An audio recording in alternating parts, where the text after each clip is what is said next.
ثاقب نثار کی مبینہ آڈیو پر وفاقی حکومت کا سخت رد عمل سامنے آیا۔ وزیر قانون اعظم نصیر تارڑ نے لاہور میں پریس کانفرنس میں کیا کہا، آئیے آپ کو دکھاتے ہیں۔ آج کی جو گفتگو ہے میری نظر میں بڑی سنگین گفتگو ہے، جو ملک کے ایک سینئر ترین وکیل اور سابق چیف جسٹس پاکستان کے درمیان ہو رہی ہے۔ اس میں بھی آپ دیکھیں گے تو گفتگو سے نظر یہ آ رہا ہے کہ جیسے وہ تانے بانے پھر انہی معاملات سے جا کے جڑ رہے ہیں، اور ایک فرمائشی گفتگو ہے کہ کسی نہ کسی طرح سے ماحول ایسا کر دیا جائے کہ ادارے آمنے سامنے آ جائیں، پارلیمان اور سپریم کورٹ، اور ان نادان دوستوں کی کوششوں کی وجہ سے کسی حد تک یہ ماحول بن بھی چکا ہے، اور اس کو مزید جلتی پہ تیل کا کام کرنے کے لیے یہ بھی فرمائش آ رہی ہے کہ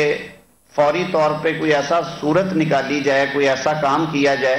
کہ کنٹیمپٹ کے حوالے سے کھڑا کر دیا جائے کٹہرے میں جو حکومتی شخصیات ہیں ان کو،